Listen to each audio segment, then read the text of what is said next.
का स्वागत है मेरे YouTube चैनल पर। जैसे कि हम इससे पहले त्रिभुज के गुण के बारे में पढ़ चुके हैं, तो आज हम त्रिभुज से संबंधित कुछ प्रश्नों को हल करना सीखेंगे। ठीक है, जैसे कि हमारे पास एक प्रश्न है, किसी समद्विबाहु त्रिभुज का एक कोण 80 अंश का है, शेष समान कोणों का माप ज्ञात कीजिए। यहाँ पे मान तो होते हैं, शेष समान कोणों का माप ज्ञात कीजिए। ठीक है, तो इस प्रश्न को हल करने से पहले हम कुछ त्रिभुज की बेसिक के बारे में फिर से देख लेते हैं।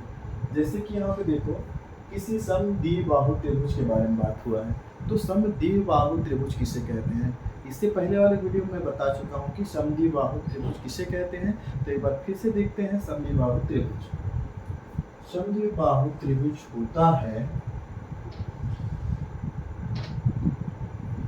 जैसे कि यहाँ पे एक त्रिभुज है, इनके जो है दो भुजा आपस में ए बी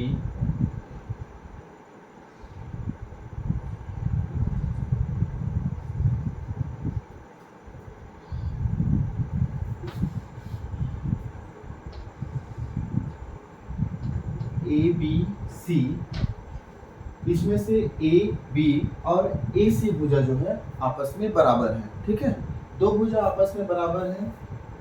ए बी भुजा का मान जो है 5 सेंटीमीटर है और ए सी भुजा का मान 5 सेंटीमीटर है ना। तो दोनों भुजा जो है इक्वल है, दोनों भुजा का मान बराबर है, और ये इस भुजा का मान जो है 4 सेंटीमीटर है, सपोज 4 सेंटीमीटर है। ठीक है, तो यह त्रिभुज जो है समद्विबाहु त्रिभुज कहलाएगा। वह त्रिभुज जो है समद्विबाहु त्रिभुज कहलाता है जिनका कोई भी दो भुजा आपस में समान होते हैं और तीसरे भुजा का मान जो है अलग होता है। ठीक है, और उनके आमने सामने का कोण भी जो है बराबर होता है। यदि ये दोनों भुजा जो है आपस में बराबर हैं, तो इनके सामने का ये कोण और इस भुजा का सामने का कोण है ना, ये दोनों इक्वल होंगे। ठीक है, इन दोनों भुजाओं का मान बराबर है, तो इनके सामने का जो सम्मुख कोण है वह भी बराबर हो। ठीक है,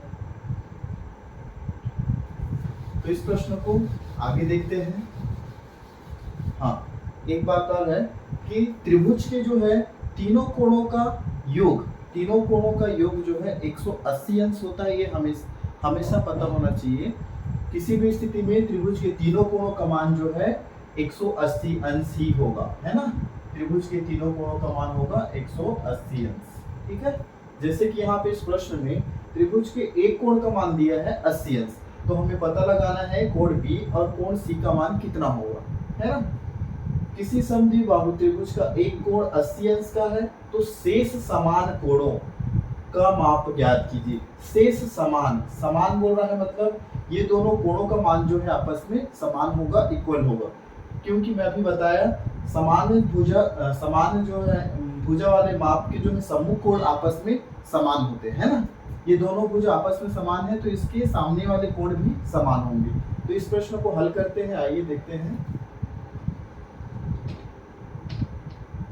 जैसे कि हमें इस कोण का और इस कोण का मान हमें पता नहीं है, अभी हमें ज्ञात करना है। तो जो कोण का मान हमें पता नहीं होता है उसको क्या करते हैं, हम x मान के चलते हैं ना। अभी पता नहीं है तो हम उसको x मान के चलेंगे। माना कि कोण B और कोण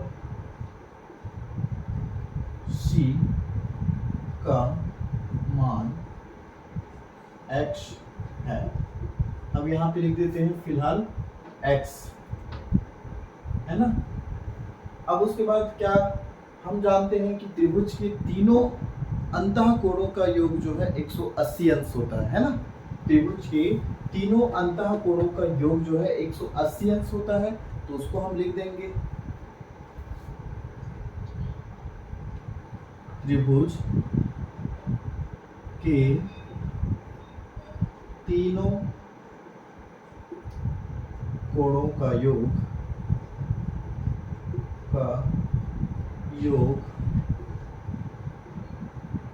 180 अंश होता है। तो यहाँ पे एक कोण का ही मान दिया है, दो कोण का मान तो हम अभी माने हैं, x माने हैं। ठीक है, त्रिभुज के तीनों कोणों का योग जो है 180 अंश होता है, ये हमें पता है। तो हम सेम वही चीज हम यहाँ पे लिखेंगे, तीनों कोणों का योग करेंगे और उसके बराबर जो है 180 अंश लिख देंगे। ठीक है, त्रिभुज के तीनों कोण कौन कौन से हैं?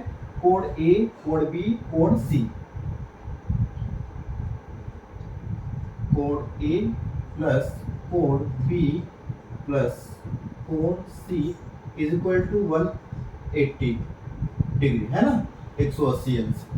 क्योंकि हमें पता है कि तीनों कोणों का योग 180 अंश होता है, इसलिए हम तीनों कोणों का योग करके उसके बराबर 180 अंश लिख दिए। ठीक है, अब हम इन तीनों कोणों का यहाँ पे मान रखेंगे।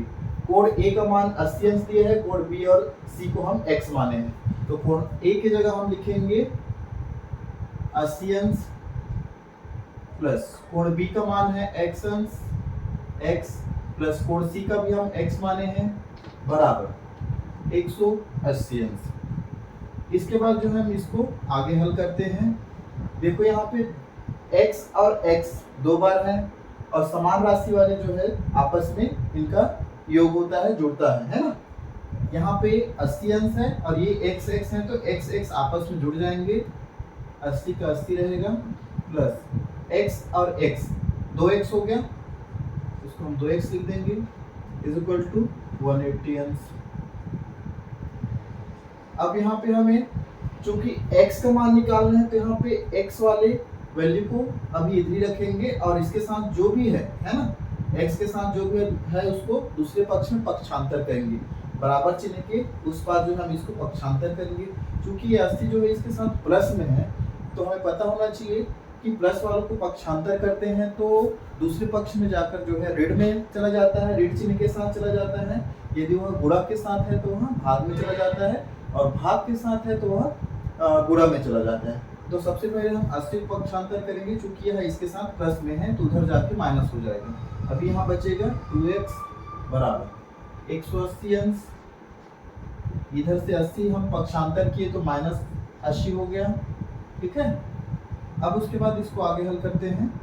2x का 2x 180 अंश में 80 माइनस करेंगे तो बच जाएगा 100 अंश। ठीक है, अब हमें चूंकि x का मान निकालना है, x की वैल्यू निकालना है, तो हम क्या करेंगे, x के साथ जो भी है उसको भी पक्षांतर करेंगे ताकि हमें x का वैल्यू जो है इधर मिल जाए। ठीक है, तो x के साथ जो है 2 है, जो कि इसके साथ अभी ये गुणा में है ना, इसके साथ गुणा में है, कोई चिन्ह नहीं लगा है, लेकिन यह इसके साथ गुणा में है। ठीक है, तो जब गुणा वाले पक्षांतर किया जाता है तो वह भाग में चला जाता है। तो हम x को इधर रखेंगे और 2 को उधर पक्षांतर करेंगे, तो यह गुणा में है, उधर चले जाके 100 का भाग में चला जाएगा। अब इसको हल करेंगे तो x का वैल्यू क्या आएगा, ये 50 बार में जाएगा, तो x का मान निकल के आ गया 50 अंश। तो इस प्रकार से x का मान जो है 50 अंश आ गया, तो हम x की जगह 50 को यहाँ पे लिख सकते हैं। तो यहाँ पे जो हम नया त्रिभुज जो बनाएंगे वहां पे x का मान जो है 80 अंश, a का मान 80 अंश पहले से था, b का मान जो है x माने थे, तो हम x का वैल्यू जो है 50 निकाले, तो हम उसकी जगह 50 लिख सकते हैं ना। और यहाँ पे भी c का मान जो है x माने थे तो x की जगह 50 लिख सकते हैं। ठीक है, चूंकि इन दोनों भुजाओं का मान जो है बराबर है, तो इनके आमने सामने वाली कोण जो है बराबर होना चाहिए, तो ये दोनों कोण जो है बराबर है, 50-50 अंश का है। और हम तीनों का जो है योग करते हैं, तीनों कोणों का योग करते हो तो होता है 180 अंश, जो कि होना चाहिए। ठीक है, तो यहाँ पे हम इस प्रकार से लिख सकते हैं, कोण B बराबर, हम x अंश माने थे तो यहाँ पे x का वैल्यू 50 अंश, और कोण C बराबर x अंश माने थे तो उसकी जगह भी लिख सकते हैं 50 अंश, चूंकि कोण B बराबर है कोण C के। ठीक है,